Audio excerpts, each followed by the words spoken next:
Over the years, I have been involved in a lot of recruitment sessions for my company and as an executive recruiting for other companies. And I have scrutinized the CVs and interviewed over 200 applicants. And throughout all those applicants, after going through their CVs, I have noticed one particular problem. 90% of them don't know how to write a proper CV, a well-written CV. They don't know how to write it. And some of the times I actually feel pity for them, but unfortunately there is nothing I can do to help, because when someone doesn't write their CV properly, it gives you a first indication that they are not even fit for the job or whatever position they are applying for. So in this video, I will give you 10 mistakes to avoid when you are writing your CV. So take time and watch this video to the end, because I'm going to give you, at the end of the 10 mistakes I'm going to list, I will actually give you practical examples for you to see how other people have written, and you see those CVs practically to know that if you do it this way, it is not correct. And I'll also show you a correct example of how your CV should be written. So take time and then watch this video to the end, because towards the ending part is where I will show the practical part. But for the beginning, I'm just going to tell you the mistakes you have to avoid. Then at the ending, I'll show you the practicalities of it. So let's go. Number one of the problem I have noticed so far is bringing your education section first before your work experience. A lot of people write their CV and you see that after their professional profile, the next thing that they bring is what? Their education. They will list their education, the educational institutions they attended, and then they will later bring their work experience. And it is wrong to do that. Why is it wrong to do that? You see, the job that you are applying for, most of the time, what you studied in school has nothing to do with the job vacancy you are applying for. So if you bring your education, or what impact is it making in that case? Let's say you have experience, you have worked in a particular field, and you are applying for a job vacancy in that area. So compare the your experience working in that particular field to the job you are applying for, as compared to the education you had to the job you are applying for. So for example, let's say I studied biology, and later on I delved into biochemistry. I delved into IT. Let me guess. I delved into IT, and I am applying for a computer related job.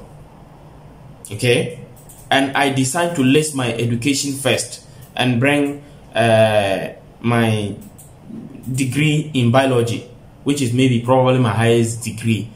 And you know very well that the job you're applying for is an IT related job, and your education, your degree has nothing to do with that particular job.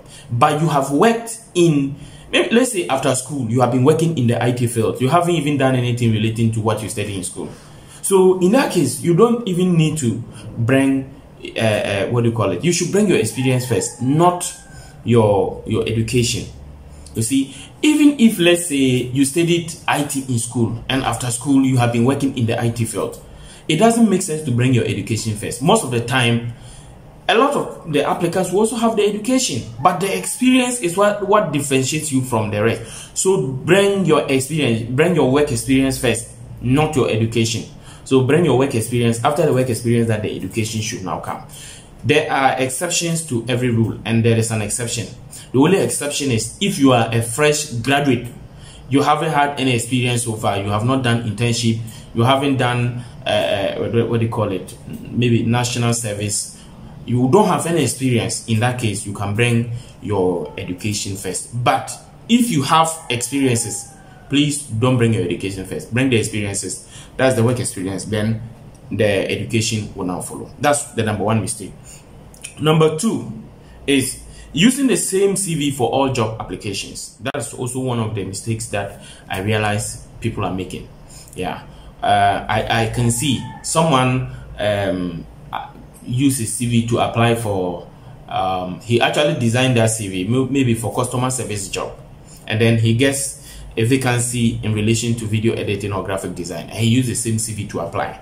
It doesn't make sense. There's no way your CV, which was tailored for graphic design, what do you call it, customer service or sales, may necessarily be the best for a graphic designer or video editor. They will not be the same.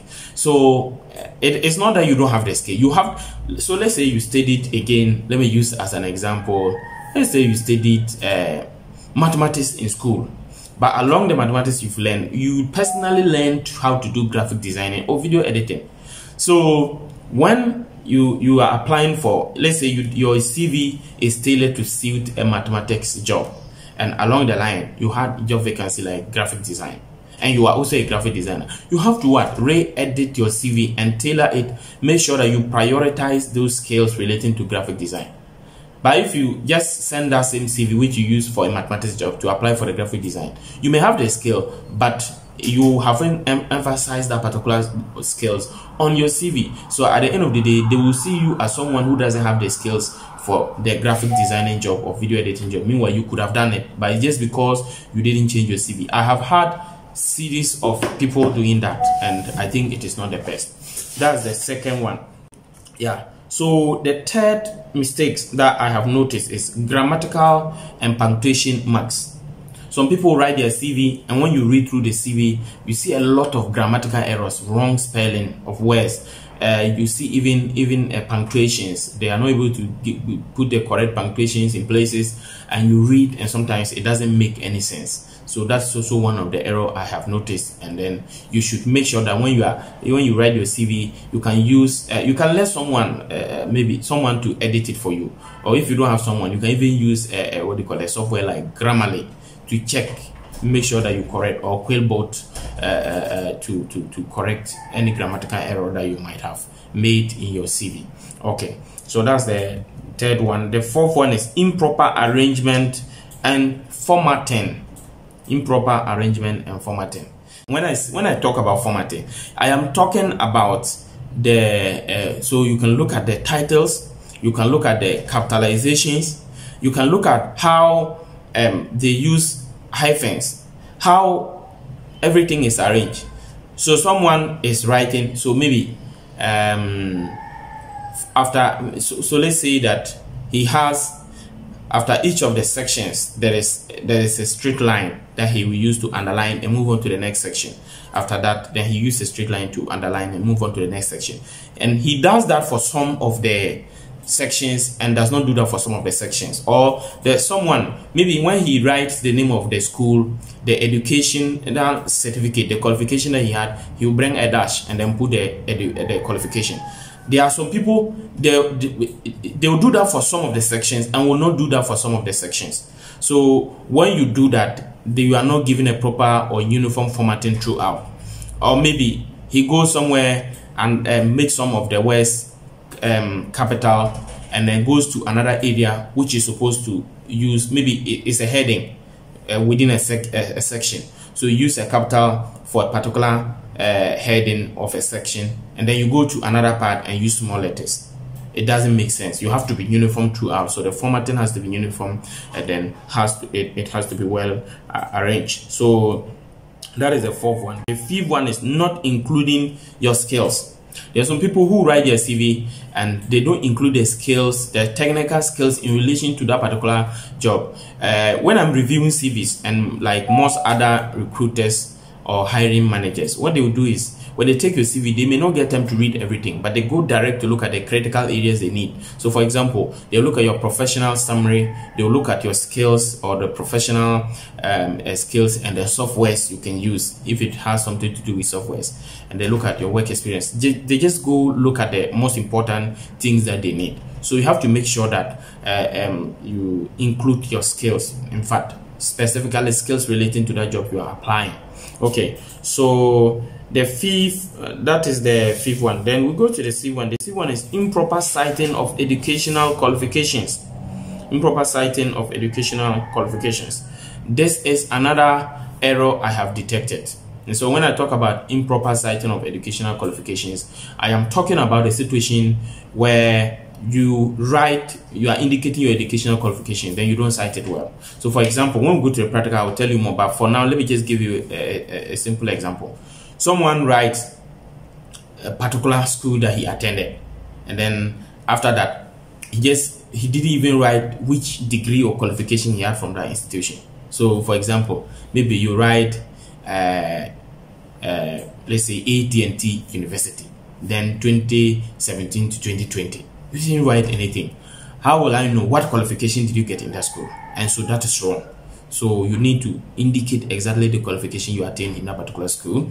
Then it should also, so it should be the name of the institution. In fact, you can bring, there are two ways you can do it. You can bring the degree you attained, the name of the institution, the duration you studied there, or you can write the name of the institution, the qualification you attained, then the duration of your study. That is what you should do, and you should do that for the rest of the qualifications that you had. It should be uniform. Okay. Then also talk about wrong referencing. So when we talk about wrong referencing, some of you either don't write the references, you don't give the correct information. For example, someone will just write the name of the person, he doesn't even put the number. Someone will write the name of the person, put the number, maybe he doesn't even write the full name, he puts the number, he doesn't put the email. So you need to take time, write the person's full name, put the number, put the email, you put maybe his position. Maybe if he was working in the company where you were, so maybe example, managing director of this company. So you have to do all that, make it very professional. So that is the 7th one. Then the 8th one is excessively long CV. Some of you write your CV and it looks so long. So when I talk about having a very long CV, you have someone with a CV and then you see 3 or even 4 or 5 pages, and most of them, if you go through, you even see that there's no substance in it. So you have to reduce the length of your CV. So you have to reduce, make sure that your CV doesn't take more than 3 pages. Even if it is long, it should not be more than 3 pages. The maximum, even I would recommend 1 to 2 pages. But if it is very long, not more than 3 pages. Take notice of that. The last one, which is the 10th one, I'll talk about is not including your information on your CV. And when I say not, like I mean your contact information, not including your contact information on the CV. There are some of you write your CV and you don't include your contact information. So how do you want them to contact you? So for example, your email or phone number is not on the CV. How will they contact you if they actually need your service? Some people may also put the phone number but not the email, and all those things are wrong. So you're supposed to put your phone number, your email, and your actual address on the CV so that they can follow it to reach out to you. And actually, some of them, the recruiters, when they go through your CV, they may want to call you and directly communicate with you and ask you certain specific questions. So we make sure that all those are included. Okay, so this is a sample of, this is someone's CV. For example, as you can see, the person just says, I'm a graduate of IPMC College of Technology, Coordinate. And so if you go through that, that's a professional profile. You come here, you see the person has written his or her education, and then apart from the education, you cannot even see much. He has not spoken about his work experience. He just indicates his education and skills and all that.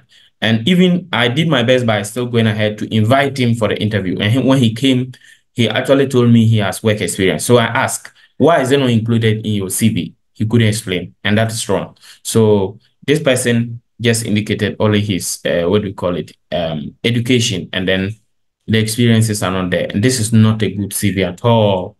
Then if I go to the next one, for example, you see the person's, this person has actually good. This person has also written about the educational background, and then so the educational background came first, then work experience, and then all that. So here again, the education came first. Then if you look at this one too, I think let me just go back.